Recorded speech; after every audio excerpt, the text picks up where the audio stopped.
नमस्कार दोस्तों, स्वागत है आप सबका आपके अपने चैनल छवि क्लासेस में। मैं मनीष शर्मा आपके लिए शिक्षा मनोविज्ञान से संबंधित जो हमारी 1000 प्लस प्रश्नों की श्रृंखला चल रही थी उसका पार्ट 5वां लेके आया हूँ। जल्दी से जुड़ जाइए। शुरुआत करते हैं दोस्तों। इनमें से कौन सा विकास का एक सिद्धांत नहीं है? ए, विकास संशोधन योग्य होता है। बी, विकास केवल संस्कृति से शासित और निर्धारित होता है। सी, विकास जीवन पर्यंत होता है। या डी, विकास वंशानुक्रम और पर्यावरण दोनों से प्रभावित होता है। सही उत्तर बताना है हमें। इसका सही उत्तर है डी, विकास वंशानुक्रम और पर्यावरण दोनों से प्रभावित होता है।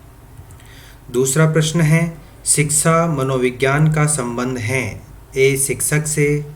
बी, शिक्षण से। सी, कक्षा कक्ष व वातावरण से। डी, विद्यार्थी से। या ई, उपरोक्त सभी से। इसका सही उत्तर है उपरोक्त सभी से। तीसरा प्रश्न है, एक प्रभावशाली अध्यापिका होने के लिए यह महत्वपूर्ण है। ए, पुस्तक से उत्तरों को लिखने पर बल देना। बी, समूह गतिविधि के बजाय वैयक्तिक अधिगम पर ध्यान देना। सी, विद्यार्थियों के द्वारा प्रश्न पूछने के कारण उत्पन्न व्यवधान की अनदेखी करना। या डी, प्रत्येक बच्चे के संपर्क में रहना। इसका सही उत्तर है डी, प्रत्येक बच्चे के संपर्क में रहना महत्वपूर्ण है एक प्रभावशाली अध्यापक या अध्यापिका के लिए। चौथा प्रश्न है दोस्तों, शिक्षा के क्षेत्र में व्यवहारवादियों का सबसे बड़ा योगदान है। ए, आत्मनिरीक्षण। बी, वस्तुनिष्ठता। सी, पाठ्यक्रम। या डी, सभी। इसका सही उत्तर है बी, वस्तुनिष्ठता। पांचवा प्रश्न है दोस्तों, अधिगम में डैश डैश डैश ने प्रभाव का नियम दिया था। A, Pavlov. B, Skinner. C, Thorndike. या डी, वाटसन।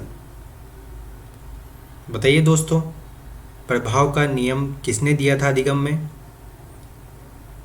जी हाँ, थॉर्नडाइक ने दिया था। अगले प्रश्न पे चलते हैं। कौन सा युग्म सीखने में पुनर्बलन को महत्वपूर्ण नहीं मानता? ए, स्किनर व हल। बी, टॉलमैन व गुथरी। सी, हल व गुथरी। या डी, सभी।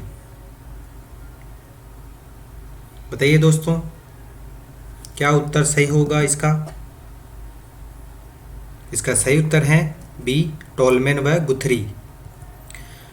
सातवां प्रश्न है, प्रासंगिक अंतर्बोध परीक्षण टीएटी का विकास डैश डैश डैश द्वारा किया गया था। ए, साइमंड के द्वारा। बी, होल्जमैन।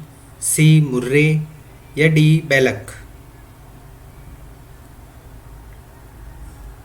बताइए दोस्तों, टीएटी का विकास किसके द्वारा किया गया था? इसका सही उत्तर है सी, मुर्रे के द्वारा किया गया था। आठवां प्रश्न है, बीएफ स्किनर के अनुसार बच्चों में भाषा विकास परिणाम होता है। ए, व्याकरण में प्रशिक्षण का।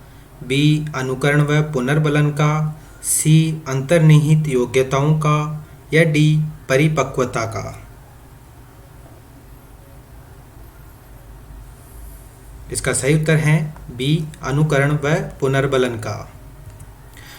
नवा प्रश्न है, शब्द समान तत्व निम्न में से गहन संबंध रखता है। ए, समान परीक्षा प्रश्न। बी, सहयोगियों से ईर्ष्या। सी, अधिगम स्थानांतरण। या डी, समूह निर्देशन। इसका सही उत्तर है डी, समूह निर्देशन। अगला प्रश्न है 10वां, शिक्षण अधिगम की सूचना प्रक्रिया इंफॉर्मेशन प्रोसेस जिस अधिगम सिद्धांत से संबंधित हैं वह हैं।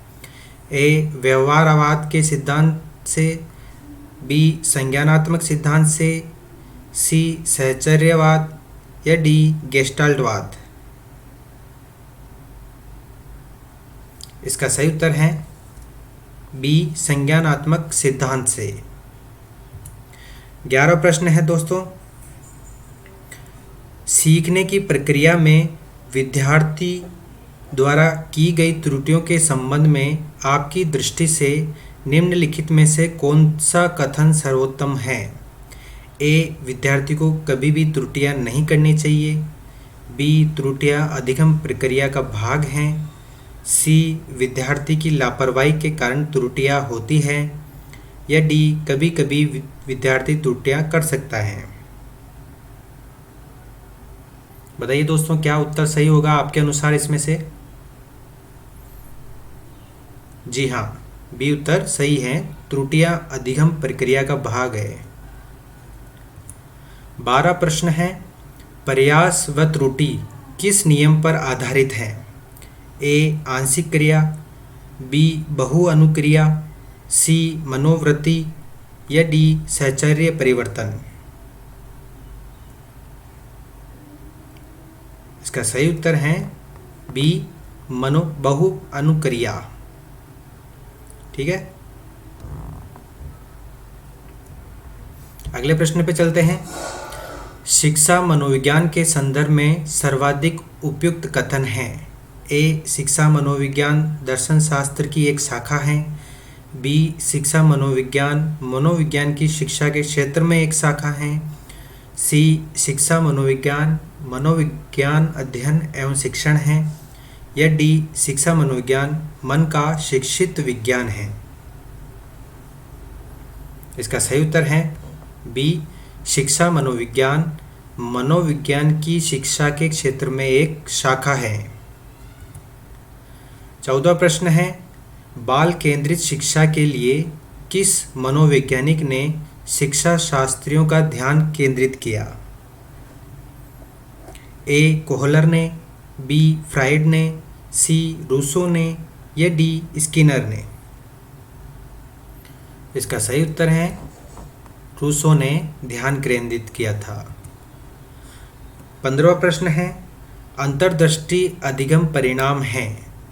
ए पुनर्बलन का, बी उद्दीपन अनुक्रिया का, सी समग्राकृति प्रत्यक्षीकरण का, सी डी उद्दीपन सामान्यकरण का। बताइए दोस्तों, अंतर्दृष्टि अधिगम परिणाम। इसका सही उत्तर है सी समग्राकृति प्रत्यक्षीकरण का। 16वां प्रश्न है, शारीरिक परिवर्तन के लिए जिन शब्दों का प्रयोग किया गया है? ए अभिवृद्धि, बी विकास, सी परिपक्वता, या डी उपयुक्त सभी। शारीरिक परिवर्तन के लिए हमें शब्द बताना है जो प्रयोग में लाया जाता है। जी हाँ, ए अभिवृद्धि।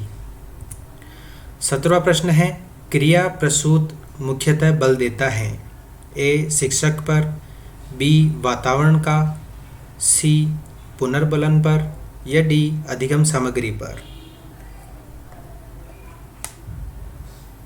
इसका सही उत्तर है सी पुनर्बलन पर मुख्यतः बल देता है। 18वां प्रश्न है, समावेशी शिक्षा के संदर्भ में भाषा शिक्षण के लिए अनिवार्य हैं?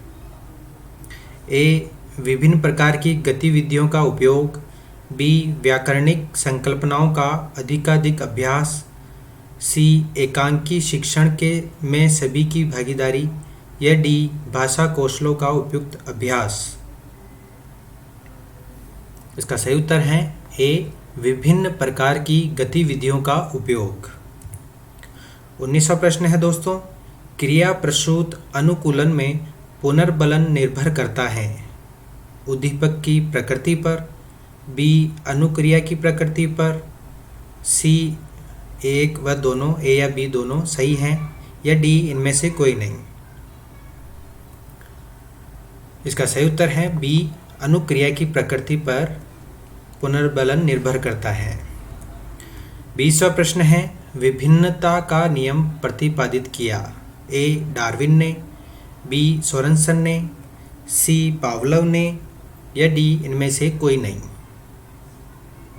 बताइए दोस्तों, विभिन्नता का नियम किसने प्रतिपादित किया था? इसका सही उत्तर है ए डार्विन ने किया था।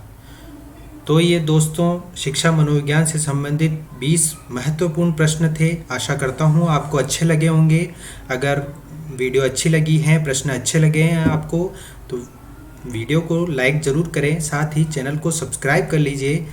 मैं रोज़ आपके लिए इसी प्रकार से जो हमारी सीरीज़ हैं वो आगे चलती रहेगी जब तक 1000 प्लस प्रश्न पूरे नहीं हो जाते हमारे। धन्यवाद दोस्तों।